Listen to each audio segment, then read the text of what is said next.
J'espère que vous allez bien. On prend les mêmes et on recommence. Allez, on va se dire que tout va fonctionner cette fois.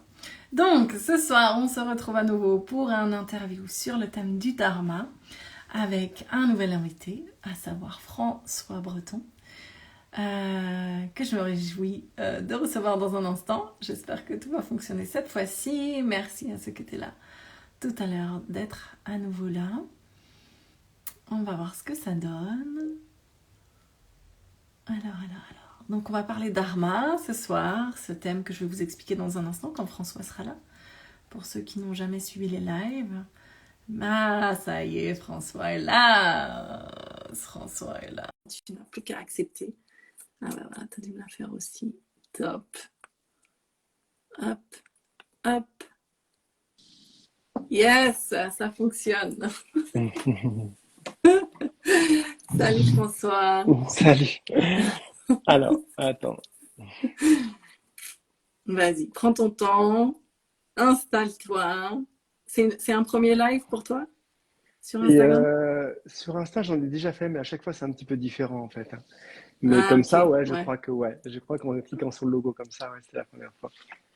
Bon, Ok, impeccable. ok. Allez, on y est. Bon, on va croiser les doigts pour la connexion.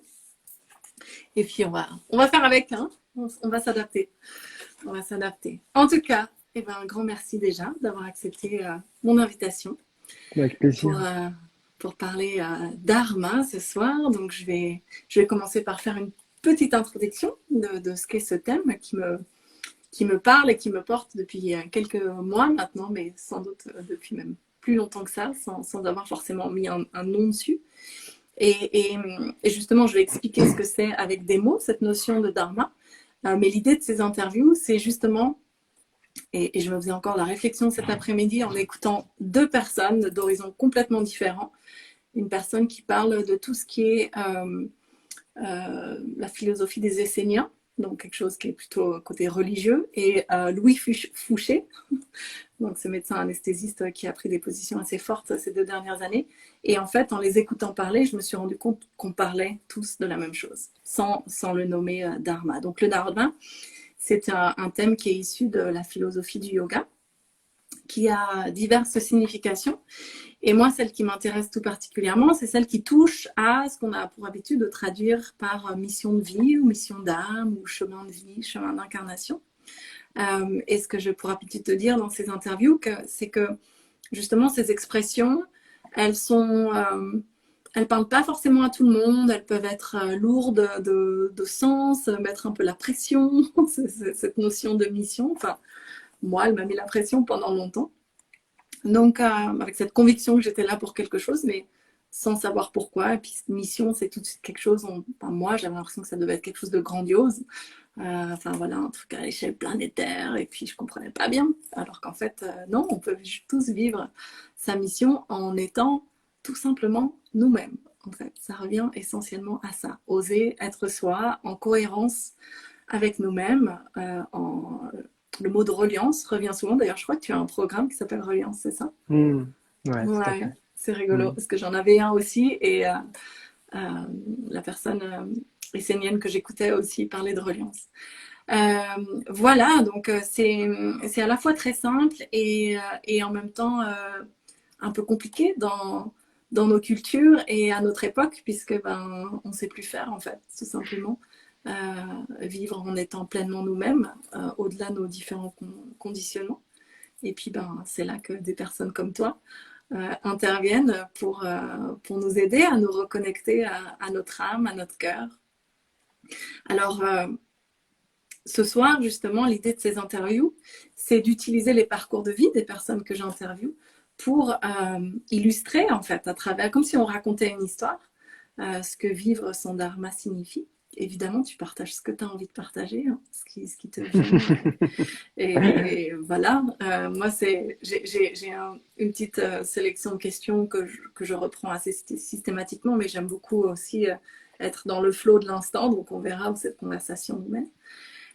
Voilà, mais en tout cas, l'idée, c'est que ce soir, le focus est sur toi et ton parcours de vie, si c'est OK avec toi. Hmm. Ouais, Ouais. super, super. Bah écoute, en vacances, je vais commencer à te faire travailler tout de suite. Pour les personnes qui ne te connaissent pas, et puis c'est toujours intéressant de l'entendre de la personne en question, est-ce que tu pourrais nous dire qui tu es, François? Hmm. À qui je suis? Hmm. Mhm. Ouais, je pense que c'est toujours un peu la question piège, hein, des intervenants, cette question. C'est pas mon Parce que c'est intention, vrai. Oh, mais du j'en tout. doute bien, j'en doute bien. Je dis la question piège dans le sens où on va se définir tout le temps en fait différemment selon la journée, le temps, l'humeur, la vision, la teinte qu'on a envie de donner. Et, euh, et, euh, euh, Eh ben, si on regarde de manière très objective, en tout cas, qui je suis, en tout cas, je suis formateur et enseignant, hein, aujourd'hui dans le milieu de développement personnel et spirituel. Et voilà, j'accompagne aujourd'hui des centaines de personnes par an, en tout cas, à tenter d'apprendre à mieux se connaître. Hein, donc, c'est vraiment un chemin pour au-delà même d'explorer en fait notre propre conscience, c'est vraiment apprendre à mieux se connaître. Hmm. Je préfère le dire Mhm. comme ça parce que c'est toujours la problématique tu sais, de la recherche, de tous ces aspirants qui aspirent, mais qui recherchent à l'extérieur. Et quand je dis d'apprendre à mieux se connaître, c'est que comme on a tout en nous, en fait, tout simplement, si on pointe et on regarde juste au bon endroit, on n'a pas besoin d'aller voir à l'extérieur, en fait. C'est pour ça que j'ai toujours, en fait, eu cette, cette direction, cet élan et cette intention à amener les gens vraiment vers une vraie autonomie, en tout cas euh, et de discernement vis-à-vis d'eux-mêmes, vis-à-vis de leurs recherches, vis-à-vis de leurs idéaux, vis-à-vis de leurs références, et de réaliser que voilà que tout est en nous en fait tout simplement. Hein, mais ça demande en tout cas un engagement vis-à-vis de soi-même, du courage aussi pour accepter de regarder en fait en soi et donc voilà, c'est ce que je tente de faire en fait. Donc je suis pas ouais plus que ça. En tout cas, je tente de faire au mieux, hein, Mhm. de guider les gens vers eux-mêmes. Mm. Mhm. Ouais, revenir à soi, revenir vers l'intérieur quand on est tellement tous happés par Mm. l'extérieur, sans arrêt sollicités et convaincus que les solutions sont à l'extérieur, chez le spécialiste de Ouais, ci et de ouais, ça. ouais. Mm. Mm. Mm. Ouais, merci, merci déjà pour cette première introduction. C'est intéressant parce que ben, le dharma, quelque part, c'est qui on est, justement. Donc, qui on est, ça se traduit par ce qu'on fait. Donc, ça me fait toujours sourire parce que j'aime bien demander qui tu es et de voir qu'en fait, ben, on se traduit toujours finalement par nos actions et ce qu'on fait. Et c'est tout à fait Mm. normal parce que ben, ça fait partie de nous aussi. Et en fait, dans le dharma, ce qui est particulièrement intéressant, comme tu as utilisé le mot de chemin, le dharma, c'est un chemin en fait. C'est ce chemin de vie. Donc, il va pouvoir prendre différentes directions et différentes formes au fil justement de notre vie. Et du coup, ce qui est intéressant de savoir, c'est en fait qu'est-ce qui nous anime à faire ce qu'on fait. Parce que ben, aujourd'hui, c'est comme ça que ça se manifeste chez toi, avec cette casquette d'enseignant. Et on va y revenir. Il y a quelques années, peut-être que c'était différent. Et puis dans quelques années, ça le sera aussi. Mais au final, si vraiment justement on est à l'écoute de nous-mêmes, et ben, il y a toujours cette même essence en fait derrière, qui nous anime derrière ce qu'on fait. Donc toi, comment tu dirais, comment tu définirais cette essence ou qu'est-ce que tu dirais qui fait que tu fais ce que tu fais en fait? Qu'est-ce qui t'inspire à faire ce que tu fais aujourd'hui? Mm. Euh, Qu'est-ce qui m'inspire à faire ce que je fais aujourd'hui? Euh, c'est une bonne question. Je pense que ce que je fais aujourd'hui n'est que la conséquence, quelque part, d'une aspiration qui m'est propre, en fait. Ça aurait pu prendre Mhm. plein d'autres formes, en fait, différentes, je pense. Et ça en a pris d'autres à une certaine époque. Et, euh, et je pense que euh, il y a eu un, un chemin, en fait, intérieur qui a commencé assez jeune pour moi, en fait, par rapport à ça. Je pense qu'on a tous des constitutions différentes et on a tous une intensité aussi d'aspiration différente, hein, par Mhm. rapport à nos parcours et nos choses. Voilà, je pense que on est vraiment tous uniques en fait par rapport à ça. Et, euh, et, euh, et qu'est-ce qui m'a amené à faire ça? Sans doute parce que c'était la meilleure proposition, la meilleure forme que pouvait m'offrir le divin pour travailler sur moi. Hein. Mhm. Hein, on va dire ça comme ça. Parce que des fois, il faut arrêter de croire un petit peu ou de se monter le bourrichon ou s'imaginer des choses qui ne sont pas.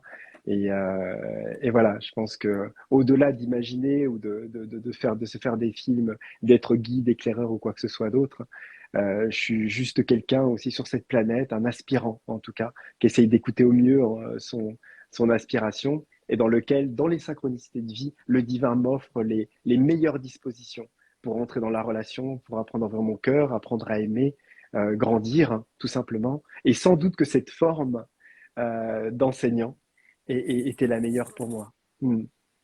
Hmm. Ouais, ouais, c'est important de se rappeler qu'on est tous en chemin et que, mais c'est intéressant que tu vas d'utiliser ce mot d'aspiration parce que c'est exactement ça en fait. Pour moi, le dharma, c'est en fait à quoi on aspire et tu vois, j'ai toujours ce mouvement de corps, cet élan en fait, parce qu'on a Mm. tous des choses qui nous mettent dans le mouvement comme ça, qui nous attirent, qui nous donnent envie d'aller de l'avant Mm. et ça peut prendre plein de formes différentes. Et, euh, et pardon, tu voulais réagir? Non, non, non, non, Non, vas-y, j'ai eu vas-y, vas-y. l'impression.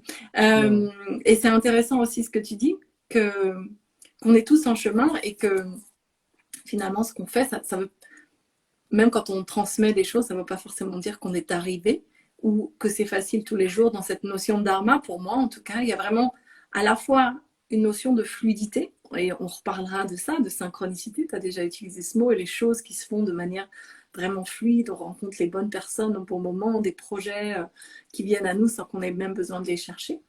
Mais ça ne veut pas forcément dire que c'est facile tous les jours. Et puis souvent, c'est le résultat d'épreuves de, comment on appelle ça, initiatiques presque, par lesquelles Mm. on est passé auparavant, qui nous amènent à être là où on est aujourd'hui et qui on est aujourd'hui. Donc, ben, si c'est OK pour toi, justement, est-ce qu'on pourrait revenir un petit peu sur ce parcours et dans les grandes lignes, en fait, peut-être, j'aime bien rebondir sur les épreuves parce que j'aime bien dire que les épreuves, si on arrive avec le temps et le recul à retirer un peu les lunettes ou la casquette de victime, souvent on arrive à se rendre compte que bah, elles ont avant tout été là pour nous permettre de toucher de doigt nos forces et nos ressources Mm.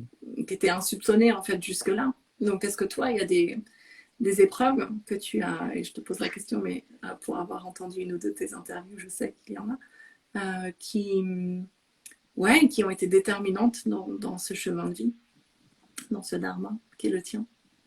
Mm. Et alors, alors oui, forcément, forcément. Hein, forcément. Euh, Après, j'ai vraiment eu plusieurs vies en fait dans cette vie-là en fait. Et on a tous plusieurs vies, hein, mais il y a des Mhm. parfois la frontière est est plus franche, plus évidente, Mhm. hein. Ouais. Et voilà.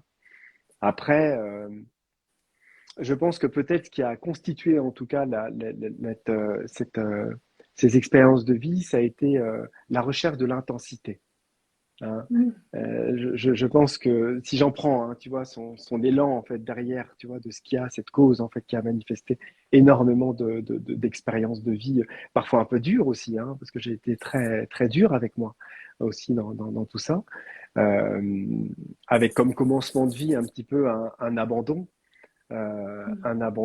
très jeune, adopté dans une famille aussi assez jeune, et cette recherche de l'amour avec en même temps le refus de l'amour. Tu vois, il y a eu vraiment ces deux choses, c'est-à-dire la recherche de l'amour, de mon amour, apprendre à m'aimer, ne pas comprendre pourquoi j'avais été abandonné, et de ce fait de me sentir extrêmement peiné, dévalorisé en fait intérieurement par le fait de pourquoi j'ai été abandonné, pourquoi on m'a laissé, hein, qu'est-ce que je ne mérite pas, qu'est-ce que je ne vaux pas pour ça, enfin qu'est-ce que tu vois donc il y a cette blessure, hein, comme Mhm. on en a plusieurs, hein, mais bon la mienne était celle-là, et à côté de ça le refus de l'amour de mes parents adoptifs parce que je ne comprenais pas pourquoi ils m'aimaient et pourquoi ils me choisissaient. Donc, il y a eu en même temps c'est cette recherche de l'amour qui a dû se faire à l'extérieur du regard des parents qui m'avaient choisi pour une raison qui ne m'était pas valable, qui n'était pas méritée. Donc, comme je ne comprenais pas pourquoi je méritais enfin, pourquoi justement je mériterais cet amour, il a fallu que je vive et que je me construise un chemin pour dans les yeux des différentes expériences, que je puisse le trouver moi-même et toucher aux frontières même presque, en tout cas, de mes difficultés, de... Ouais, parce que j'ai frôlé la mort assez souvent, en définitive, pour plein de raisons, pour plein de raisons. Donc c'est vrai que ça a un côté ouais, un petit peu extrême. Voilà, je suis une personne qui a vraiment rejoint les extrêmes. Donc ça s'est traduit un petit peu par le fait que quand j'étais plus jeune très tôt, donc je suis parti de chez moi par un échec scolaire. Non un échec scolaire parce que j'étais pas bon, un échec scolaire parce que ce système ne correspondait pas à ce que j'imaginais, à ce que j'aspirais. D'ailleurs, j'étais même d'ailleurs très bon à l'école, mais dès la sixième, cinquième, moi, je me suis fait euh, euh, exploser la tronche dans un bus par sept garçons qui étaient Oh, au sens qui m'a propre. ouais qui m'avaient Ah, ok. pour une raison raciste hein, vraiment Hmm. et tout ça et c'était le directeur de l'école qui m'a donc viré moi en fait de l'établissement parce que les parents avaient des bons postes en fait et avaient des bonnes situations et pour lui il n'était pas gérable en tout cas d'appeler les parents et de leur dire écoutez vos enfants on est obligé de leur donner un avertissement ou de les renvoyer donc il m'a Ah, renvoyé à moi comme quoi c'était voilà alors qu'il y avait plein de témoins il y avait machin etc et quand il y a eu cette histoire là ça a été peut-être je dis peut-être hein, parce qu'il y en a eu d'autres avant plus subtils plus voilà mais celui-là, c'était la première chose qui m'a dit, mais à quoi je suis en train de perdre mon temps, en fait? Je suis en train de me faire éduquer, entre guillemets, par un système, par des personnes qui, dans l'éclosion la plus haute de l'âge adulte, ils réagissent comme ça, ils agissent comme ça. Et là, je me suis qui dit, non, prône je ne veux pas. l'injustice. Ouais, voilà, je me dis, je peux pas, Hmm. je peux pas, je veux pas ressembler à ça, quoi. Je veux pas participer à ça. Bon, déjà, j'avais un petit côté un peu rebelle, mais voilà, profondément, il y a quelque chose en moi qui me disait, ce système, il est déjà pourri. Il y a quelque chose à laquelle je ne veux pas, à laquelle je veux pas participer. Et donc, tout doucement, bah voilà, j'ai naturellement pris un autre chemin, en fait, un autre chemin dans lequel ouais, j'ai commencé à quitter un peu l'école, à fuguer, à ne plus venir, voilà, à changer de fréquentation, hein, des fréquentations, on dirait pas forcément bonnes. Alors, je sais pas ce qui est bon ou pas bon. En tout cas, à l'époque, c'était voilà, en tout cas des fréquentations qui ne m'amenaient pas, très clairement, hein, dans un chemin très formaté, en tout cas scolaire. Dans le Et système. Tu te dans le sortais du système, ouais, système. Hmm. complètement, complètement. Donc très jeune, je commençais déjà à être cette fois-ci formaté non pour l'école, mais pour vivre dans la rue en fait, tout simplement. Hein. Donc ça s'est traduit, ouais, ça s'est traduit par.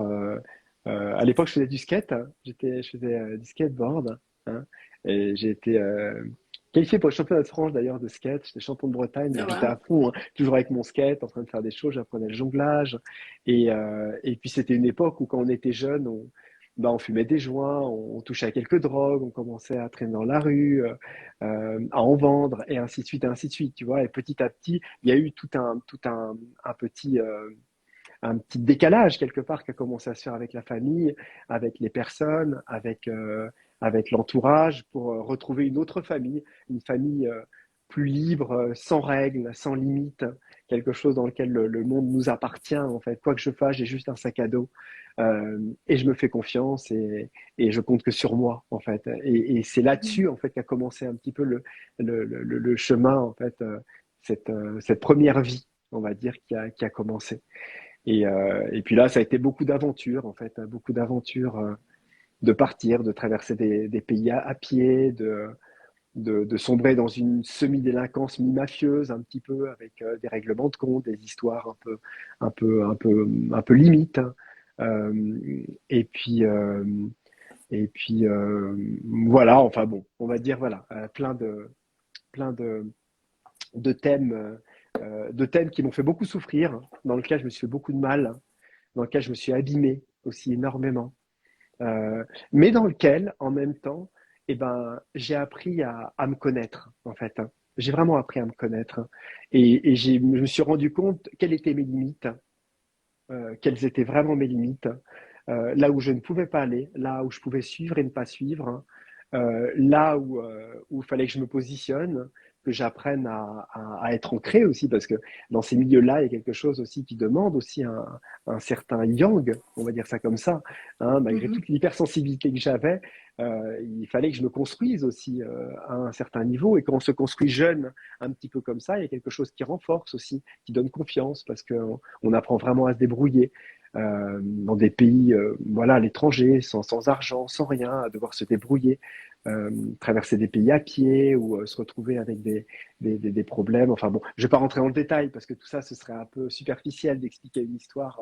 Voilà, Je c'est suis sûre que ça serait extrêmement. Passionnant, mais on n'a peut-être pas le temps. Mais moi, Et j'aurais qu'une envie, c'est que tu rentres dans tous ces détails. ouais, ouais. Et, euh, et donc voilà, et qui a duré quelques années en fait, hein, qui a duré quelques années, et jusqu'à ce que j'arrive à un extrême de, de, ouais, de vie dans la rue, de marginalisation sur beaucoup de domaines, en fait, à plein de niveaux, qui m'amène à un moment à devoir partir, en fait, et à quitter comment dire, la France. Et j'étais encore mineur, hein. Ok. Voilà. Et des, euh, il y avait des recherches sur moi encore au niveau judiciaire. Il y avait énormément de choses en fait, parce qu'il y avait tout un passif, mais j'étais mineur, donc on pouvait pas grand-chose en fait. Et j'avais décidé de Hmm. quitter en fait la France. D'ailleurs, j'étais refusé Ok. de toute la France au niveau scolaire. Plus aucun Ah, lycée wow. français ne voulait de moi. Ouais, ouais. Et sans doute, c'était quelque chose que j'avais moi-même créé en fait pour que, au-delà d'un rejet personnel qui m'est propre, il devienne extérieur pour valider le fait que je n'ai plus rien à faire là. Tu vois, c'est toujours un effet miroir, en fait, où on crée soi-même Hmm. les possibilités, tu vois, de prendre, de faire des choix, en fait, tout simplement. Et donc, par rapport à ça, ensuite, euh,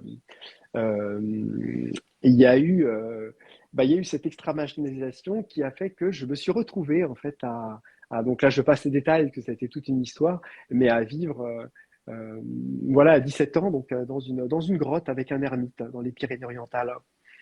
Et là, ça a été encore une initiation parce que je crois que j'avais vécu tout ce que je pouvais vivre dans la rue, tout ce qui pouvait être vécu, entre guillemets, au niveau des limites, hein, je parle bien, hein, des limites que je m'étais données et de celles que je ne pouvais pas dépasser.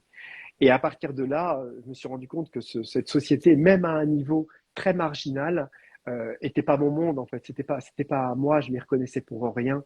Il y avait quelque chose qui était pas sain, qui était décalé, qui était voilà, qui m'amenait en tout cas à partir.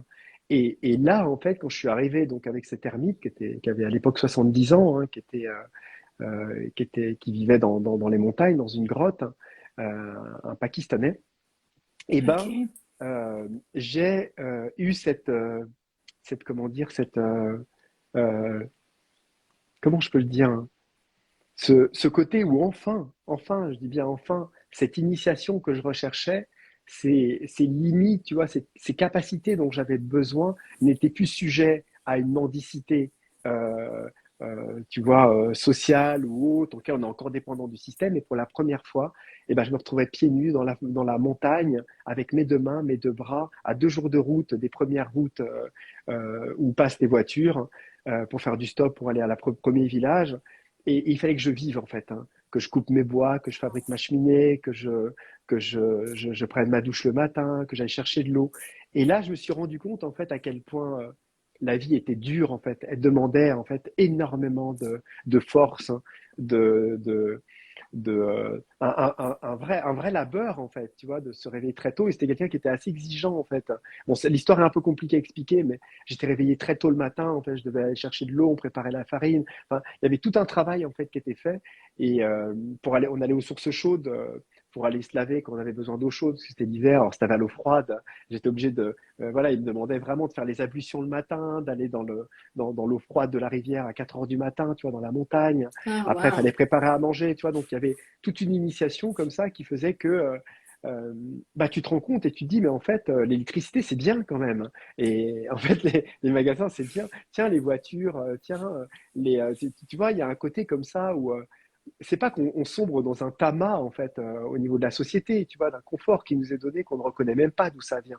Mais il y a ce côté-là où ça a été comme un coup de fouet en fait, un petit peu. Et je me suis dit mais en fait la vie c'est ça en fait. Si tu mérites ton pain, si tu mérites ton eau, et ben en fait il faut que tu te réveilles tôt, que tu travailles, tu œuvres. Et c'est vrai que tu vois, par exemple, pour avoir à manger, parce que je ramenais du riz, des bougies, de l'huile, etc., etc. Et pour pouvoir faire ça, j'avais un jour et demi de route en fait pour descendre. J'allais faire du stop. J'arrivais au jour du marché. Je faisais la manche. Je jouais à quelques trucs et tout ça pour gagner de l'argent. Ensuite, je faisais des invendus au niveau du marché.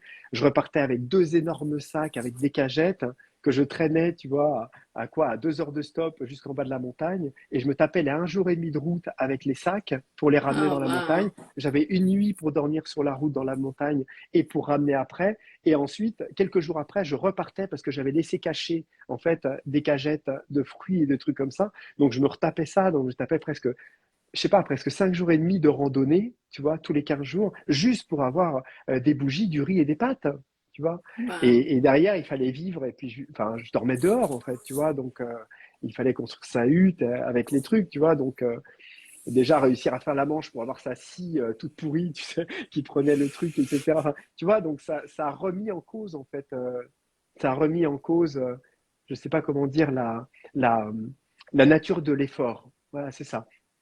Et en même Mhm. temps, ça a forgé mon lien à la nature. Et c'est d'ailleurs pour ça, en fait, que je suis sans doute devenu paysagiste par la suite, euh, par le fait que il y a, il y a eu cette comment dire, cette reliance à la nature qui est devenue très forte, en fait. Et quand je suis revenu, en fait, parce qu'après, il y a des circonstances qui m'ont fait partir, et notamment parce que, et ça, là je te le dis, mais tu vois, c'est quelque chose que j'ai jamais dit en vidéo. De ce fait, tu vois, c'est la première fois que j'en parle. En tout cas, j'ai déjà dit, mais c'est quelque chose que je dis très peu de ça. C'est que quand j'ai quitté les montagnes en fait pour rentrer en fait où j'ai repris mon sac à dos et je me suis retrouvé dans les Pyrénées dans une ville. Et ben, il y a toute la BAC et les gendarmes qui me sont tombés dessus, qui me recherchaient depuis longtemps en fait. Et je venais juste d'avoir mes 18 ans. Donc, ils me Mhm. sont arrivés à plusieurs voitures dessus et puis ils étaient contents de m'embarquer tout simplement. Et ce qui a été la chose la plus belle peut-être, parce que je me suis retrouvé en prison. Hein, et là, c'est pareil, c'est que tu vois, en me retrouvant en prison, ce qui a été incroyable, c'est que j'ai la personne qui m'a ouvert la cellule pour me donner à manger le premier jour, c'était un caïd à qui je devais beaucoup d'argent et que je connaissais bien. Et qui m'a dit, super, t'es là, c'est génial, tu vas voir, c'est super, on va machin, etc. Et là, j'ai eu un éclair de conscience. Je me suis dit, mais qu'est-ce que je fous là, quoi? Et en fait, ces mecs-là, je les connais, tu vois. Et je me suis dit, mais c'est pas moi, j'ai rien à voir avec ça. Et c'est marrant parce que j'avais deux parties, en fait. Cette partie qui aspirait, parce que j'ai toujours eu un côté mystique, un côté à la recherche quand même du divin et quelque chose que j'aurais pas nommé amour en tant que tel, mais quelque chose qui aspirait. Ça avait juste pas pris la route, en tout cas, du cœur. Mais il y avait quelque chose qui aspirait Qui vraiment. Et en cherchait. même Mhm. temps, ouais, qui cherchait. Et en même temps, la vie m'avait emmené dans la partie la plus sombre, l'emprisonnement, tu vois, le plus total que peut vivre en tout cas quelqu'un à un certain niveau. Et, euh, et donc, je suis sorti et je me suis retrouvé donc au tribunal. 15 jours, 3 semaines après, je passais au tribunal. Et il y a une juge qui m'a regardé comme ça et, euh, et tu vois, c'est vraiment intéressant parce que à ce moment-là, c'est joué en fait vraiment euh, la, la chose qui a changé mon existence. Tu vois, je le dis comme ça paraît bénin parce qu'il y a plein de choses qui me sont arrivées bien après par la suite, hein, mais cependant, c'est quand même la chose qui m'a marqué. Et cette femme-là, elle m'a regardé, en fait, elle a regardé le truc, donc on passait tous, alors voilà, t'as l'autre, il a fait ça, il a fait ça. Bon, les choses, c'est que j'avais pas de gros dossiers, c'était du trafic, des machins, des trucs, voilà. Mais voilà, on est quand même à Perpignan sur une plaque tournante dans un autre département, j'aurais eu de la prison ferme plusieurs années. Simplement là, ils sont débordés, les prisons sont pleines, tu vois, il y a quelque chose qui est de l'ordre de bon, qu'est-ce qu'on fait quoi de ce gamin quoi. Mm. Et elle me regarde et elle me dit, écoute. Je vois ton truc, etc. Elle me dit, mais je vois, tu n'es pas de ce département, tu vois. Et en plus, c'est marrant parce que j'avais un avocat, j'avais un avocat, non, une avocate commis d'office. On avait préparé le truc, etc. Elle avait fait celle qui s'occupait de mon dossier. Et quand je suis arrivé, un quart d'heure avant, il y a un petit jeune chevelu ébouriffé qui est arrivé, qui m'a dit, oui, votre avocate n'est pas là. C'est moi qui vais reprendre le dossier. Vous appelez comment déjà? On est là pour toi. Qu'est-ce que, tu vois. Et là, je me suis dit, c'est mort. C'est mort, quoi. Et, et en fait, de ce fait, comme il était incapable, entre guillemets, sans doute qu'il ne sait pas qu'il n'avait pas de compétences, mais il était incapable de représenter le dossier, il était plus dans ses fiches et on passait à la queue leu extrêmement rapidement. C'est un peu, il n'a rien dit du tout, quoi. C'est un peu la juge qui m'a parlé directement. Et elle m'a dit, écoutez, Ouais. elle m'a dit, j'ai deux choix. Elle me dit, voilà, soit je vous laisse partir. Enfin, elle me dit soit je vous me fais maintenant un emprisonnement et très clairement, le dossier mérite à peu près entre 3 ans et demi et 4 ans de prison ferme, soit je vous laisse partir et je vous laisse une deuxième chance. Elle a clairement posé ça sur la table. Mm. Elle a dit, si je ne vous laisse pas de deuxième chance et je prends aujourd'hui la décision de vous enfermer, une chose qui est sûre, c'est que quand vous sortirez, je retrouverai quelqu'un de pire. C'est ce que je vois tous les jours. Alors aujourd'hui, je vais prendre la décision de vous laisser partir. Et Oh, par wow. contre, je vous interdis, vous êtes interdit de département, qui était à l'époque les PO, puisque c'était en 66. Et si vous traînez, je vous vois pendant plus, je sais plus, j'ai eu 2 ans et quelques d'interdiction. Si je vous vois dans ce département, vous êtes contrôlé par la police ou quoi que ce soit, c'est 2 ans et demi de prison ferme directe. Et donc voilà. Et donc elle a rendu le truc, et puis elle m'a dit, voilà, vous êtes libre. Et là, je suis Wow. reparti en me disant, bon, il y a une vraie décision à prendre. Là, j'ai eu une grâce incroyable parce que je voyais les autres derrière, devant, qui se prenaient des années de prison devant moi. Et moi, j'étais là presque dépité en me disant, bon, bah, c'est la case, voilà.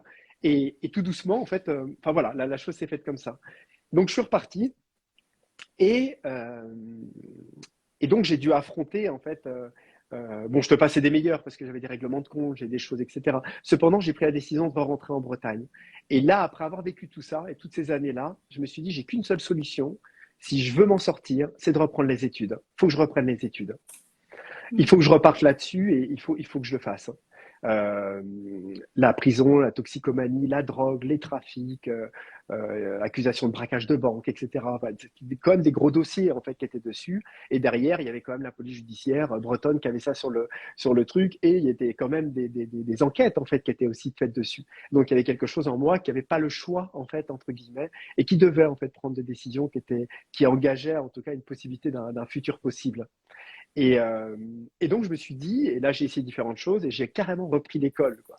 Tu vois, j'ai repris l'école parce que je me suis dit, j'ai pas d'autres moyens, en fait, parce que j'ai laissé tomber tôt et il va falloir que je reprenne.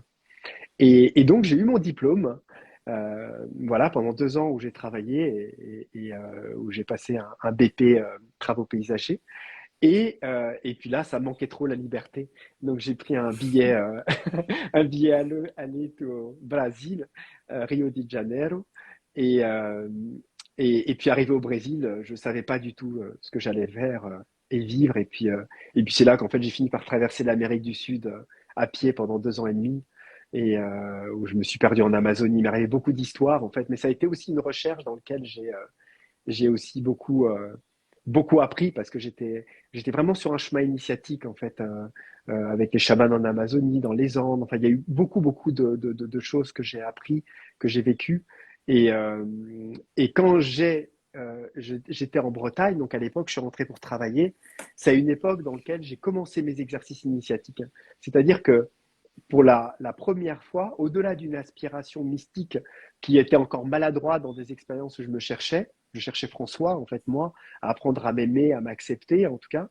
Et, euh, et ben, j'ai pour la première fois une discipline, une vraie discipline dans laquelle je me suis pris en main et dans laquelle j'ai décidé de méditer, en fait, tous les jours, plusieurs heures par jour. Et ça a été que ça ma vie, en fait. Le travail dans la nature et des heures de méditation par jour. Jusqu'à ce qu'en fait, je médite Mhm. plusieurs heures par jour pendant. Après, ça a fait à peu près 12 ans et demi, 13 ans presque, de plusieurs heures par jour, dans lequel Ah je me ouais. tenais, en fait, extrêmement, de manière rigide, hein, même presque, hein, à, à, à ça. Et tu vois, même pas, et là je le redis, hein, pour des personnes même qui pourraient, parce que bon, c'est un partage, mais j'étais même pas en fait dans une recherche d'amour, tu vois, parce qu'on peut dire, il y en a, ils vont méditer, ils vont dire oui, c'est pour le stress, c'est pour vivre le moment présent, et c'est pour euh, ouvrir mon cœur, hein.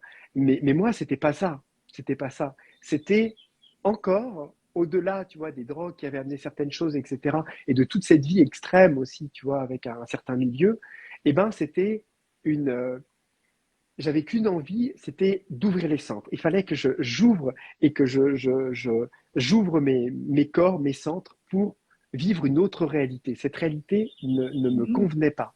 Tu vois, il y avait quelque chose qui n'était pas du tout dans l'acceptation, tu vois, de, de ce qui est. J'étais pas du tout dans cette recherche, hein, de toute façon, mais j'étais dans le fait d'ouvrir mes capacités subtiles, de développer mes capacités subtiles.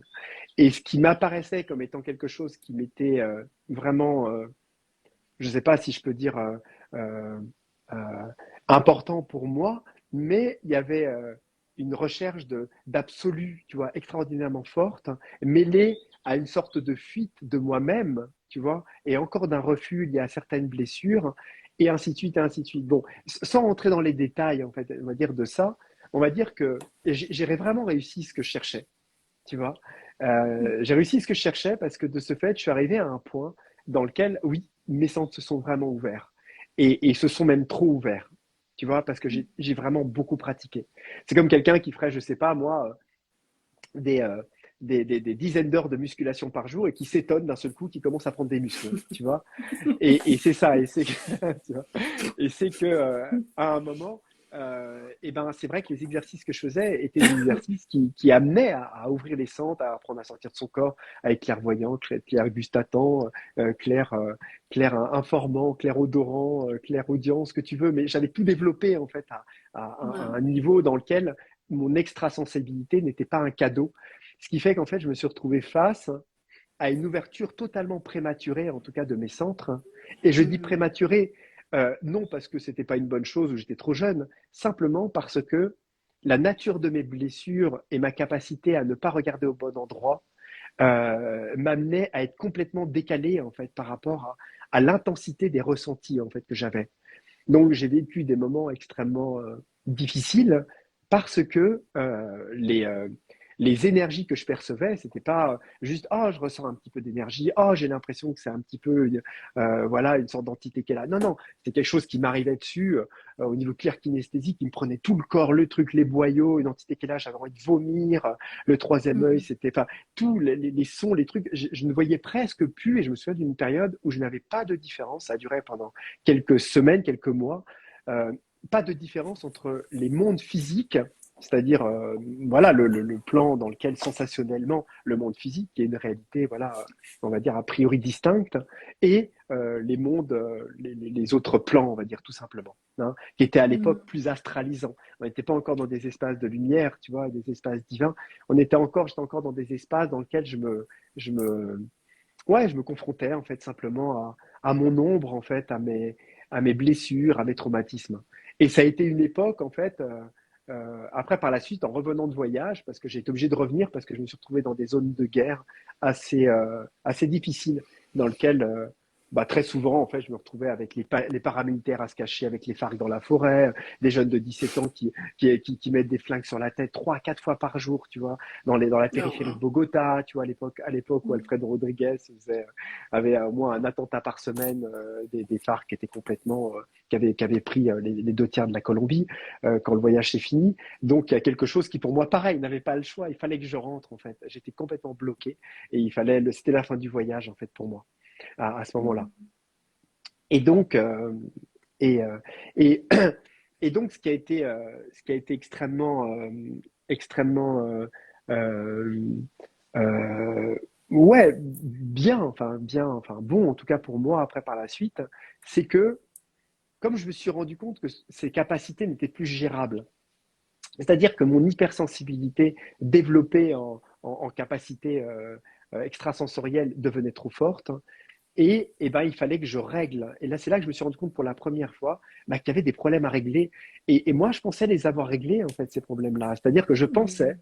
j'avais subtilement la croyance que ma pratique personnelle, la méditation, mon, ma capacité à me prendre en main et à être contrôlant, entre guillemets, sur ma méditation, mes visualisations, mes projections, mes voyages intérieurs, etc., me ferait découvrir des espaces qui me permettraient de régler, de libérer, j'en sais rien. Enfin, j'étais dans des trucs, en tout cas, dans lesquels, très rapidement, la vie m'a fait comprendre que pas du tout, quoi, absolument pas. Et que derrière, il y avait un petit François, un tout petit François qui était complètement traumatisé, qui était en position fœtus en train de pleurer. Alors là, on en avait plusieurs petits François de différents âges, hein, en tout cas, mais qu'il fallait les prendre par la main et qu'il fallait retrouver, en fait. Hein. Et c'est Mhm. peut-être mes premiers contacts, en fait, avec, euh, ouais, avec le- comment le dire, on va dire que j'étais prêt à m'aimer vraiment. C'est ça. J'étais juste prêt. C'était le moment en fait dans lequel j'avais réussi, en tout cas tout ce que je cherchais à réussir, jusqu'aux limites en tout cas de mes possibilités. Mais là, maintenant, je devais retourner en arrière, c'est-à-dire à mon passé. Et donc, je me suis fait beaucoup aider. J'ai fait beaucoup de thérapie. euh, et en faisant ça, et c'est là que ça a été une véritable grâce, c'est qu'en libérant à chaque fois des pans, en tout cas de mon enfance, des pans de contraction, de charge émotionnelle, de, voilà, bon, tout ce qu'on connaît, on va pas, voilà, et ben, j'ai commencé à décapitaliser, en tout cas, tout ce que ces charges avaient pris dans mes corps énergétiques, tout simplement. Donc, ce qui fait que tous les exercices que j'avais travaillés depuis des années, et ben, tous ces rites, toutes ces énergies qui étaient présentes ont commencé à pouvoir s'infuser en fait dans mes corps. Et ce que je considérais comme des capacités subtiles à l'époque, le fait d'être clairvoyant, de voir les corps, les esprits de la nature, c'était rien à côté de ce qui commençait à se faire en fait dans ma conscience. Et c'est là, en fait, où doucement, au fur et à mesure que je libérais le petit François, et ben, il y a de l'amour qui pénétrait dans mes corps, il y a de la confiance qui pénétrait, il y avait une émergence, en fait, des révélations de quelque chose qui devenait beau, qui offrait un chemin qui devenait, qui était peut-être les premiers prémices d'une vraie spiritualité. Tu vois, Mhm. on va dire ça comme ça. Et c'est à cette époque-là où, et c'est intéressant parce que on pourrait dire que, tu sais, il y a beaucoup de personnes qui vont être attirées par la spiritualité, par le fait que, bah, je sais pas, ils entendent parler, ils lisent des livres, ils voient des choses, ils sont sur les réseaux sociaux, ils sont insatisfaits ou choses comme ça. Mais en fait, si je le dis comme ça, ma première véritable reliance en fait au monde spirituel, si je le dis comme ça, c'est que à une époque, je commençais en fait donc j'étais dans la forêt, hein, j'allais dans une yourte dans la forêt, dans les montagnes un peu isolées en Ardèche, et je méditais tous les jours. Et petit à petit, j'ai commencé à avoir des expériences euh, divines, hein, dans le sens où vraiment il y avait des êtres. C'était plus des méditations ou des choses dans lesquelles je sortais de mon corps ou dans lesquelles je vivais des, des, des, bon là c'est un peu compliqué parce que j'ai rentré dans des termes un peu techniques, etc., mais, euh, mais voilà, c'est plus des méditations initiatiques en termes pour développer des capacités.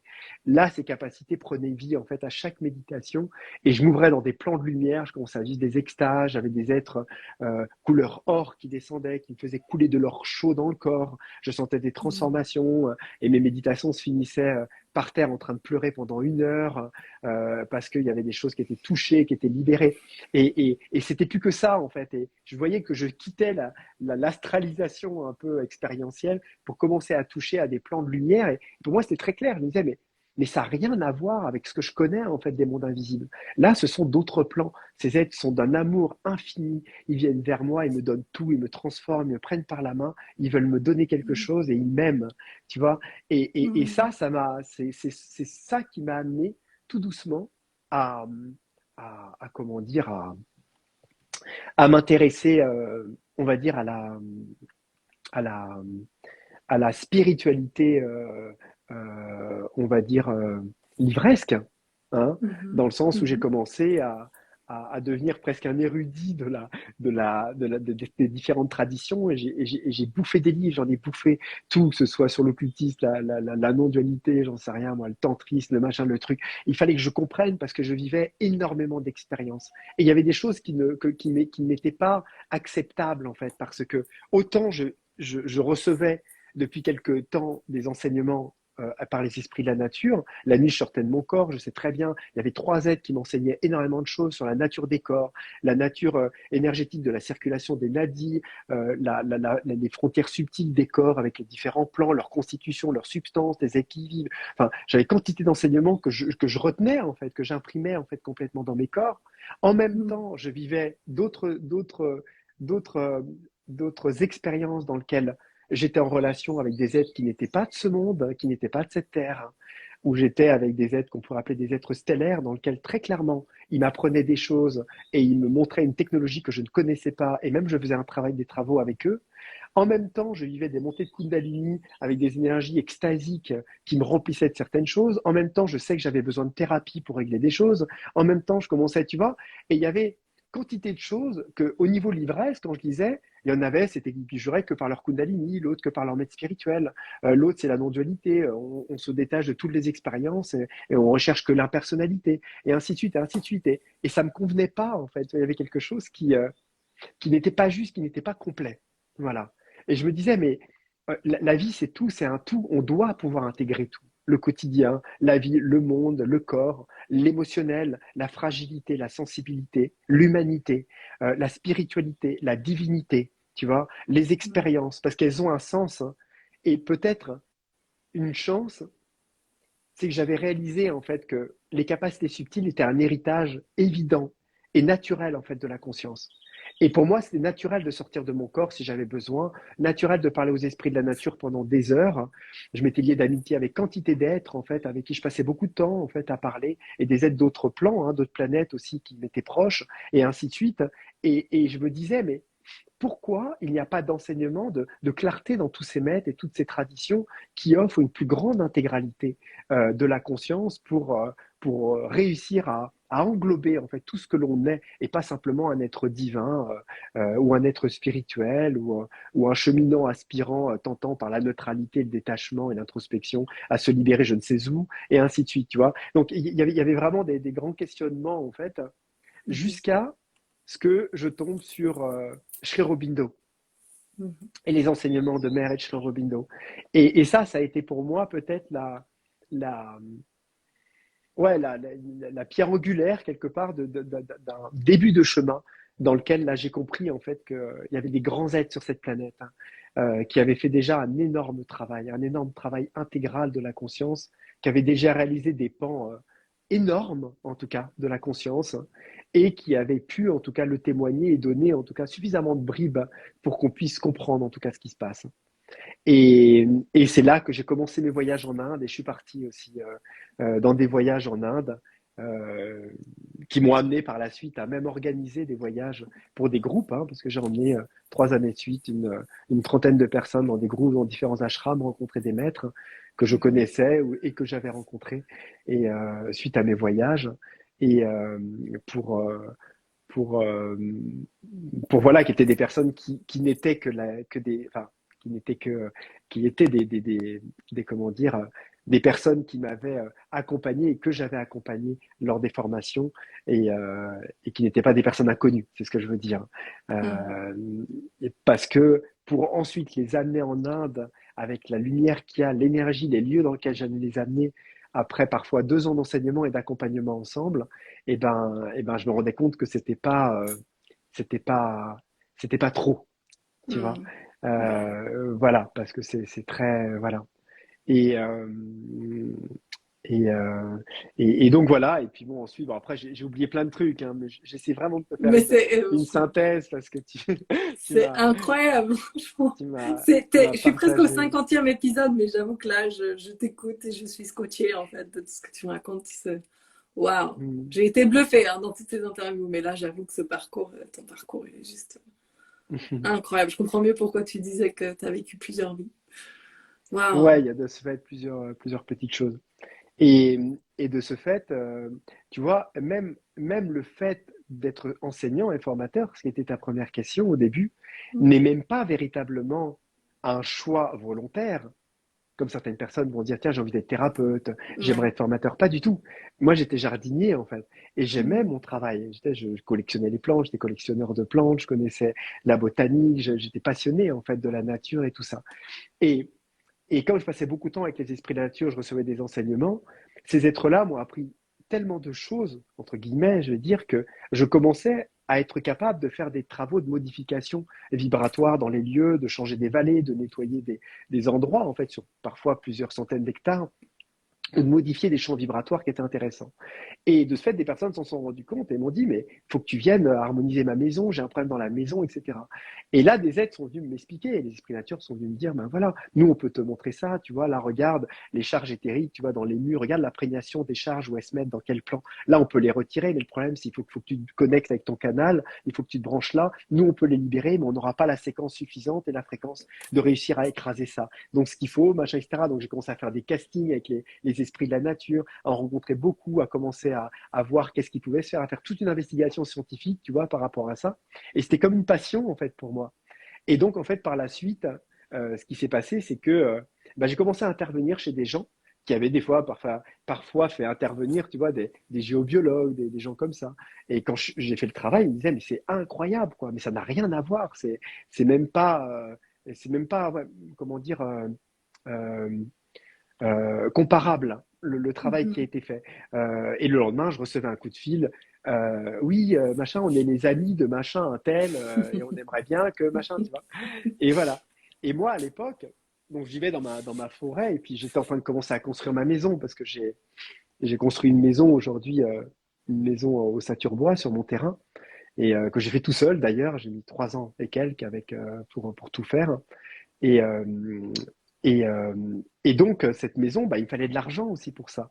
Et quand tu es jardinier, tu travailles toute la journée, tu vois, c'est pas que t'es pas payé cher, mais bon, pour avoir à gérer, parce qu'avec mes heures de méditation, tu vois, parce que je travaillais en fait juste ce que j'avais besoin, tu vois, ce que je gagnais, et puis le fait de devoir construire ma maison, c'était, voilà. Et au début, moi, j'harmonisais les maisons gratuitement. Et les gens commençaient à me dire, mais non, mais ça vaut ce prix-là, mais non, on peut te payer ça, etc. Et là, je me suis dit, mais, et j'ai commencé à voir, et je me suis dit, mais c'est génial, quoi, parce qu'en fait, en une journée de travail, sur vraiment tout le travail que je fais, en plus dans cette collaboration aimante, quoi, cette collaboration, tu vois, qui est vivante, qui est amoureuse en plus et qui stimule en tu vois, et qui rend en joie tout le monde, aussi bien les personnes que moi, en sachant ce que ça amène en tout cas, et ben, bah, je gagnais bien mieux ma vie en fait qu'en jardinant, tu vois. Et petit à petit, je me suis dit, alors j'ai fait une maison, 2 maisons, 10 maisons et ainsi de suite, tu vois. Et je commençais à avoir plus d'argent en fait parce que je construisais ma maison comme ça, donc ça me faisait de l'argent pour faire moi-même ma charpente, pour faire moi-même mes trucs, tu sais, commander mon bois et tout ça, tu vois. Et, euh, et donc, euh, bah, j'ai commencé à avoir des problèmes de santé, tu vois, à la fin, je me bloquais le dos, je me faisais une tendinite, etc. Et puis des personnes disaient, ah, ça serait bien que tu fasses une formation. Et moi, j'allais à reculons, tu vois, parce que Mhm. c'était pas mon truc. Enfin, c'est pas que c'était pas mon truc, c'est que j'avais pas envie de ça, quoi, me confronter avec les gens, j'avais un côté solitaire. Et j'aimais le côté initiatique, tu vois, d'être seul face à l'univers vivant et de vivre, tu sais, cette exploration comme un aventurier, en fait, tu vois. Parce que Mhm. j'ai toujours eu ça, le côté aventurier, tu vois, mais c'est quelque chose qui me plaisait. J'avais pas envie de rendre de compte à qui que ce soit ou qui que ce soit sache que j'étais en train de vivre. Ça m'apportait peu en fait, tu vois. Et là, on m'amenait en tout cas à devoir euh, transmettre en tout cas quelque part ça, et ça m'a mis face à l'enseignement, tu vois. Être capable de dire, mais moi j'ai fait tout ça naturellement, quoi. Avec, voilà, aussi bien naturellement parce que j'en avais la constitution, j'en avais l'envie, l'aspiration, et je me suis donné les moyens. Mais là, comment je vais faire pour être capable d'enseigner aux personnes ce qui a été naturel pour moi, en fait, et comment je vais les amener à rencontrer un esprit de la nature, à travailler, à collaborer. D'ailleurs, qu'est-ce qu'ils en pensent, ces esprits de la nature, de ça? Comment ils vont réagir face Mhm. à une personne différente, à une conscience qui, tu vois? Et ça a été tout un, ça a été encore des années, en tout cas, de travail dans lequel j'ai été aussi enseigné. Et puis bon, j'ai aussi libéré beaucoup de choses qui m'ont permis d'en tout cas, d'être beaucoup plus tolérant avec moi-même, hein, vis-à-vis de ce que je pouvais transmettre, de ce que je voulais transmettre, et ainsi de suite. Et voilà, et de ce fait, maintenant, ça doit faire à peu près voilà, plus d'une dizaine d'années que j'enseigne avec des groupes de plus en plus grands. Mm. Donc voilà. Mais Oh my je vais God. m'arrêter là parce qu'autrement je vais repartir sur d'autres aventures et tout ça. Et Ouais, c'est je pas sais, il est important, déjà il est déjà tard, hein. 21h06, Ouais, ouais, je vois le temps qui ouais. passe, mais Mm. tu pouvais pas faire plus court que ça avec tout ce que tu as vécu, c'est juste incroyable. Waouh, ben merci d'avoir, enfin, je sais pas si ça se voyait à mon visage, j'étais juste scotchée, et puis je vois les cœurs qui défilent depuis. Ouais, merci beaucoup d'avoir partagé tout Ouais, ça, avec c'est, plaisir. waouh, c'est très inspirant. Très, très inspirant. Et puis tu racontes tout ça avec tellement d'humilité.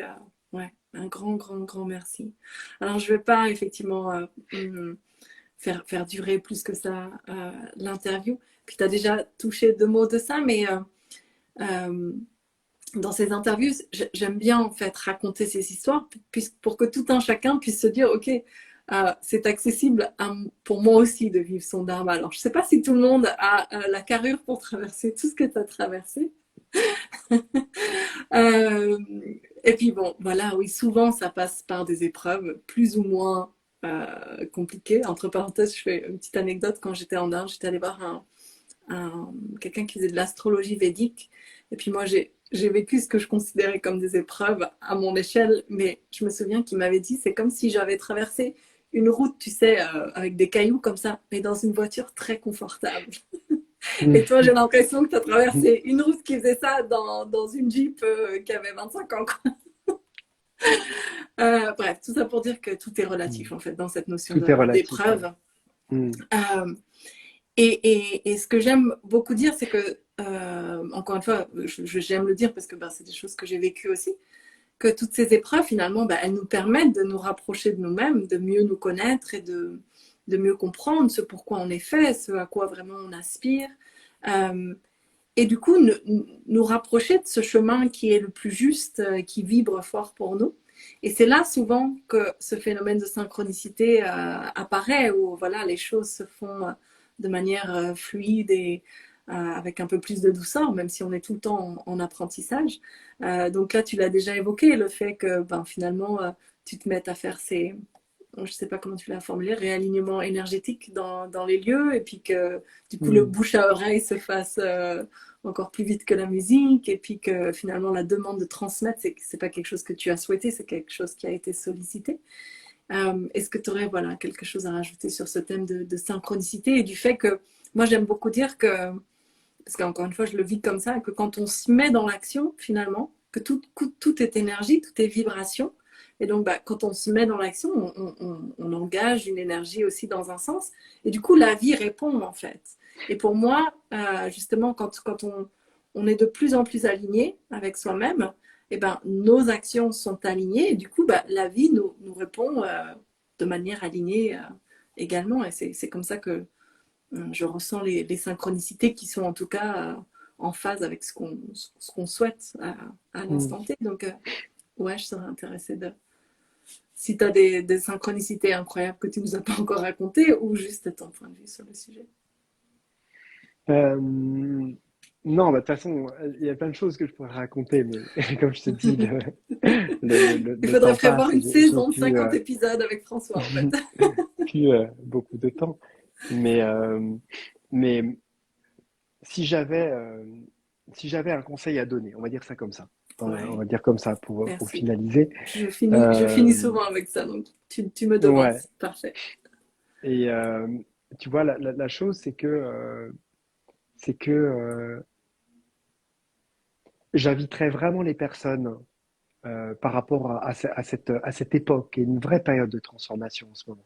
On est face à des énergies, à des possibilités de transformation qui sont relativement conséquentes par rapport à ne serait-ce qu'il y a quelques années ou choses comme ça, où la vie, en fait, naturellement, amène, en fait, dans son élan, des possibilités qui sont pas les mêmes chaque année, hein, par cycle. Mm. Et j'aurais juste envie de dire aux personnes, et ça, c'est quelque chose qui est important, c'est que, euh, comment dire, Tu sais, en ce moment, je rebondis sur un truc, hein, c'est un peu la parenthèse. En ce moment, pour moi, au niveau des groupes de formation que j'ai et les personnes que j'accompagne et qui m'accompagnent, hein, eh ben, il y a vraiment une, euh, une vraie, un vrai pointement de doigt en fait qui est fait sur la maturité intérieure, qui est lié à notre engagement intérieur et qui est lié à notre responsabilité. Mm. Et ça, c'est quelque chose qui est de plus en plus prégnant, je trouve, de plus en plus important. On le retrouve de toute façon au niveau de la Terre aujourd'hui, au niveau de la société, hein, parce que tout ce qui est en haut est comme ce qui est en bas. Tu vois bien qu'au niveau de ce qui se passe, politique et autres, ben, à un moment, il va falloir aussi, chacun d'entre nous, savoir comment on se positionne aussi par rapport à ça, comment on agit, qu'est-ce qu'on pense en fait véritablement. Est-ce qu'on se laisse juste aller en fait dans un fleuve tranquille, hein, qui va pas être peut-être long et qui va pas être peut-être tranquille, mais cependant, comment on se positionne par rapport à ça? Où est-ce qu'on se place en fait? Mais dans une démarche en fait spirituelle, eh ben, je me suis rendu compte que les choses les plus importantes étaient vraiment euh, non, non ce que l'on faisait, non ce que l'on avait fait spécifiquement. Tu vois, qu'on ait pratiqué, pas pratiqué, qu'on soit novice, qu'on médite beaucoup, qu'on médite pas. C'est pas du tout ça en fait qui se joue. Ce qui se joue, c'est est-ce qu'on regarde au bon endroit déjà et est-ce qu'on écoute vraiment notre aspiration première? Est-ce qu'on est vraiment à l'écoute de ce qu'on aspire? Parce que très souvent, euh, comment dire, euh, très souvent, on n'est pas, on, on écoute des espaces de nous qui sont pas les espaces qui sont les espaces qui sont essentiels et qui viennent du cœur en fait véritablement. C'est encore parfois des profondeurs, mais qui sont encore parfois émotionnelles, qui sont encore superficiellement encore des échos de blessures profondes qu'on a à guérir et qu'on pense qu'il faut qu'on fasse ça à l'extérieur pour se réaliser, alors qu'au fin fond, ce ne sont que des, euh, que des fanions, enfin, des choses que l'on doit dépasser pour aller véritablement vers ce vers quoi on aspire. Donc la chose qui est importante, c'est apprendre à écouter son aspiration. Qu'est-ce qui est essentiel pour nous si on ferme les yeux? Qu'est-ce qui est essentiel de réaliser là maintenant? Qu'est-ce qui serait le plus important pour nous si on s'écoute là maintenant? Un petit peu si on disait qu'est-ce que je ressens là maintenant, comment je me sens, eh ben, ce serait de se poser véritablement la question. Parce qu'il faut se dire une chose, c'est que notre pouvoir personnel, sa capacité d'agir est liée à à ce à quoi véritablement notre âme veut incarner en fait sur cette planète. Donc, quelle que soit même la délirance de la chose qu'on peut imaginer et qui nous semble insurmontable, si c'est ce qui est dans notre cœur et qui aspire, c'est qu'elle est déjà quelque part en phase d'être possible et de pouvoir se réaliser. Mm. Autrement, c'est plutôt le contraire des choses qui nous paraissent réalisables, mais qui sont hors de notre portée parce que c'est pas du tout notre chemin, on n'écoute pas au bon endroit, sur lequel on va se casser les dents parce qu'on se disait que c'était peut-être simple de ça, mais on n'y arrivera pas. Alors, je sais pas si tu vois ce que je veux dire dans Je vois, voilà, ouais. Je vois s'autoriser à suivre cet élan dont je parlais, au-delà de nos conditionnements et de notre mental qui va dire non, mais ça, c'est pas possible, et puis ça, je peux pas, et puis je gagnerai jamais. Toutes ces voilà, justifications, en fait, de suivre l'élan du cœur, de l'âme qui sait, en fait, ce qui est juste pour nous et voilà, ce qu'on est venu accomplir, en fait. ouais, Donc, oui, je vois tout complètement. à fait. Hmm. Tu sais, comme une personne qui va dire non, mais ce qu'il faut que je fasse, il faut que j'aide la planète, il faut que je sois thérapeute, il faut que je fasse des formations, je vais monter mon cabinet, je me sens à ma place, etc. Et au bout de 10 clients, la personne n'en peut plus, elle se demande si elle est bien à sa place, parce qu'elle ne sait pas se nettoyer, parce que, tu vois, alors qu'en fait, tout simplement, si elle s'écoutait, elle aurait dit de quoi j'ai besoin. Et puis, elle aurait traversé les premiers obstacles, c'est-à-dire, j'ai besoin d'être reconnu. En fait, j'ai besoin d'être unique. En fait, j'avais besoin d'être exceptionnel et j'ai tellement fait ça, j'ai vu ces enseignants qui avaient l'air bien que j'ai voulu leur ressembler. Oh, j'ai tellement vu le, tu vois. Et en fait, en déconstruisant ça petit à petit, eh ben, il y a quelque chose qui va lâcher. Elle va dire, mais en fait, moi, en fait, j'ai juste eu envie d'avoir une maison à la campagne. En fait, c'est tout, quoi. Et en fait, j'ai toujours voulu avoir mon potager, tu vois. Et d'un seul coup, le truc d'être thérapeute, de gagner de l'argent, d'avoir son cabinet, d'être connu, de faire des vidéos YouTube et machin, etc., se transforme en fait, moi, je suis bien avec les moutons et un potager, tu vois. Mm. Et voilà. Et d'un seul coup, il y a ça comme ça qui vient dans le cœur et on se dit, bah non, c'est trop simple. Bah non, c'est pas ça. Comment je vais gagner ma vie avec ça? Oui, et on veut pas écouter, tu C'est vois. ça. On rejette ça et on veut de nouveau, tu vois, s'accrocher à nos trucs parce qu'on est dans le, voilà, on est dans le truc de la chose. Mais tu vois, et donc voilà, c'est vraiment la première chose, l'écoute de l'aspiration. Ensuite, la deuxième chose qui est importante, c'est l'engagement. L'engagement, c'est quelque chose d'important. Et je vois aujourd'hui que, euh, et c'est une chose, et moi je le dis au groupe avec qui je suis, moi je m'engage avec vous. Et je suis là, j'ai posé des dates, je suis engagé, je vous donne tout ce que je connais, tout ce que je sais. Je m'engage, je suis vraiment là. Mais est-ce que vous vous engagez vis-à-vis de vous-même comment dire, à faire ce travail-là et à suivre, en tout cas, ces propositions, en tout cas, de vous regarder vous-même au fur et à mesure que nous avançons ensemble. Est-ce que ça, vous vous engagez? Et là, généralement, ouais, il y a un blanc, il y a des remises en question. On se dit, bah oui, mais moi je pensais que je sais pas. Bah ouais, mais peut-être t'es François, tu vas bien faire quelque chose pour nous. Tu vas bien, il va bien se passer quelque chose. Je sais pas, t'es connecté, les énergies qui sont là, etc. Machin chose. Et je leur dis, ok, oui, je suis François, il y a des énergies à machin, mais ces énergies ne feront rien si vous n'êtes pas engagé vis-à-vis de vous-même, car elles n'accompagneront euh, qu'un regard sincère que vous vous autorisez, que vous avez le courage à mettre simplement sur vous-même. Donc, de ce fait, si vous ne vous donnez pas ce pouvoir-là, moi, je n'ai aucun pouvoir, aucun. Et je pourrais être ce que vous voulez, vous pourriez même aller voir le Christ, vivre à côté d'Amma, ça ne changera rien du tout. Même Amma ne pourra rien pour vous. Et ça, je sais d'expérience. Hein, parce que je connais beaucoup de dévots très proches de Amma. Et si les personnes ne se prennent pas en main, même un grand maître ne peut absolument rien pour son, entre guillemets, apprenti disciple qui lui est proche, tu vois. Donc voilà. Et aujourd'hui, on vit une époque de maturité. Et là, je dis bien maturité. C'est pour ça que je reviens sur la troisième chose. Parce que moi, je suis un enseignant. Et je suis un être humain aussi, tu vois. Et je le dis comme ça parce que aujourd'hui, l'ère des maîtres spirituels est quelque chose qui est terminé. C'est pas que ça va pas encore avoir lieu, il n'y a pas encore des êtres qui sont magnifiques, qui sont super, qui rayonnent, qui aident. C'est pas ça. C'est que tout simplement, on est à un niveau dans lequel chacun peut retrouver son pouvoir, chacun peut retrouver sa lumière. Et dans lequel aujourd'hui, les maîtres ne vont plus être des grands maîtres à dévots, on va dire, guidants par la dévotion et la bhakti, tu vois, du disciple, mais ça va être de plus en plus de personnes un peu individuelles qui s'illuminent les uns avec les autres, en petits groupes de personnes personnelles qui touchent de plus en plus des espaces profonds et qui ont révélé en fait la guidance de leur maître intérieur, tout simplement. Tu vois? Et, Ouais. et, et ce qui est important pour moi, et c'est ce que j'essaie de faire, hein, qui n'est pas toujours simple, c'est toujours de, de tenter en tout cas à ce que les projections, bon, il y en a toujours des projections, je veux dire, c'est normal, et je suis OK avec ça, j'ai l'habitude, mais cependant, c'est que les personnes comprennent que ce qu'elles projettent envers moi, c'est des choses qui sont liées à leur propre manque, à leur propre problématique, à leur propre désir, à leur propre. Enfin bon, tu vois ce que je veux dire, dans le Ouais. sens où, à un moment, il faut comprendre qu'on ne se voit que soi, en fait. Hein. Et de réaliser qu'on ne se voit que soi permet d'en faire un vrai travail. Et là, on rentre dans la maturité, c'est de réaliser que personne ne peut, ne peut véritablement faire quelque chose pour nous si nous ne le faisons pas nous-mêmes et nous ne nous prenons pas en main.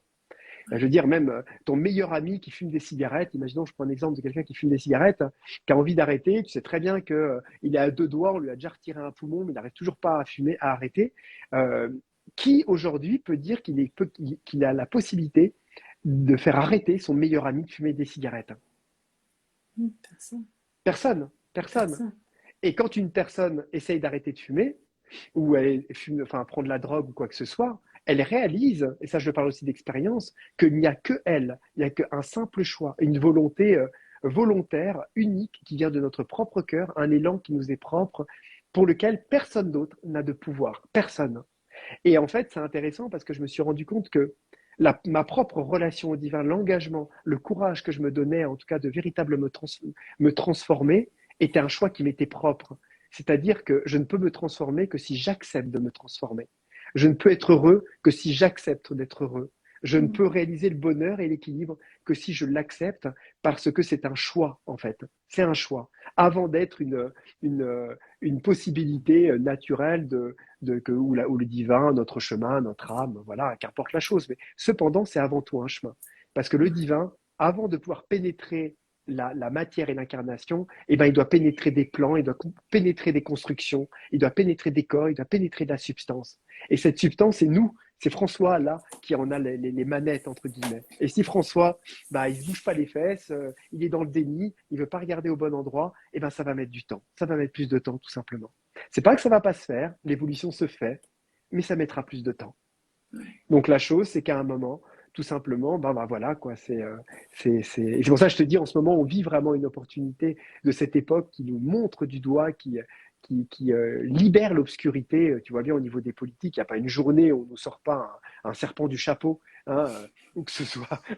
Je veux dire, c'est hallucinant quoi. C'est même de la science-fiction. C'est de la science-fiction. Enfin, je veux dire, c'est même C'est un pas. film. Ouais, On est dans un ouais, ouais. film. Complètement, complètement, avec des effets spéciaux incroyables. Parce que tout le monde regarde comme des effets spéciaux, comme si c'était pas vrai. Tu vois. C'est Parce que ça. le pire, c'est que c'est vrai. Et on réagit pas, on regarde un film. C'est ça, on Ouais. regarde juste un film. Et donc voilà, et c'est OK. Mais cependant, ce qui se passe au niveau collectif est une possibilité au niveau individuel. Et on a la possibilité aujourd'hui de, de, de pouvoir libérer des espaces qui étaient vraiment extrêmement cachés, en fait, et qui ont été cachés, en fait, durant énormément de temps dans notre vie. Ouais.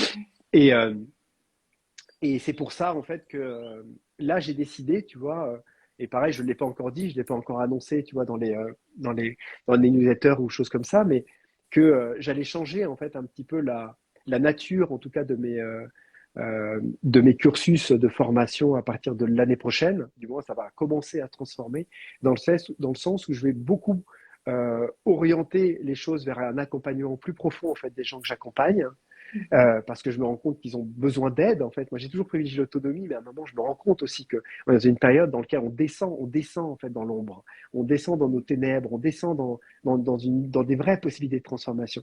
Et je me rends compte que beaucoup ont besoin d'aide. Et ça me fait plaisir, en tout cas, de les accompagner parce que je sens que je peux le faire. Et ensuite, le fait de commencer à proposer des stages, ce que je ne faisais pas avant, des stages par thème pour commencer à libérer les mémoires, libérer le transgénérationnel et amener les personnes à devenir plus matures, on va dire. J'ai envie que les gens deviennent plus matures et se regardent et se disent, mais en fait, merde, quoi, tu vois, à chaque fois je suis là, j'attends, je vais voir le thérapeute, je vais voir un enseignant, et puis le mois d'après, je vais voir un autre stage, je fais du chamanisme, du tantrisme, du machin, du truc. Et à chaque fois, qu'est-ce que j'ai envie? Bah, de retourner à un stage, me repomper sur un groupe, retrouver un enseignant. Et puis dès qu'il parle trop, il dit des choses qui me touchent un peu trop et je dois un peu trop me mouiller, bah, je vais faire un autre stage et une retraite un peu plus cool, j'écoute des enseignements, enfin, tu vois. Et je veux dire, à un moment, ça suffit, quoi. Je veux dire, voilà, faut à un moment se prendre en main et il y a des personnes magnifiques, moi ou d'autres personnes, qui donnent des enseignements, qui donnent des choses. Et avec ça, si vraiment on écoute et on se regarde nous, on peut faire le travail tout seul et on peut aller vite, on peut se prendre en main. Mais il suffit d'un choix, en fait, d'un engagement. Ouais. Et ça, c'est ce que j'ai envie d'amener, c'est ce que j'ai envie j'ai envie de donner cette étincelle pour qu'ils réalisent et disent, mais voilà, bah, c'est mon dernier stage, François. Tu vois, ce stage, ce sera mon dernier. J'en ferai peut-être un machin, mais je sens que c'est mon dernier. Je vais arrêter, c'est bon, j'ai compris. Et tu vois Ouais. ce que je veux dire, hein, un petit peu dans Oui, mais oui, bien le sûr. truc, hein, Arrêter de se hein. remplir, de remplir de Voilà. l'extérieur et de laisser maturer ce qui est déjà là et de laisser émerger quelque chose de Ouais. l'intérieur, en fait. Ouais.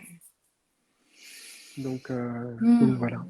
Voilà, c'était le mot de la fin. Parce qu'il va Ouais, falloir ouais. que j'y aille. Oui, merci, vraiment un grand, grand merci. C'était passionnant, c'était super. J'aime bien terminer par l'actualité, donc bah, je pense que tu l'as déjà un petit peu expliqué, que tu donnes des stages. Euh, Hmm. J'imagine que toutes ces informations sont sur ton site. Les personnes qui voudront en savoir plus. Je crois que j'ai vu quelqu'un qui disait qu'elle se demandait si elle allait participer et que là, la conversation l'avait convaincue qu'elle avait envie de Hmm. cheminer avec toi. Donc, ouais, un grand, grand, grand merci. Je suis sûre que ça Avec aura plaisir. inspiré vraiment plus grand nombre, en commençant par moi. Donc, merci infiniment d'avoir accepté cette interview. Et puis, Avec plaisir, Perrine. à très bientôt.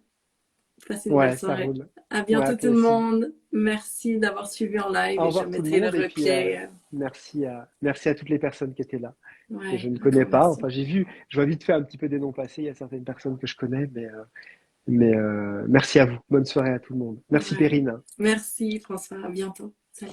Au revoir. Au revoir tout le monde.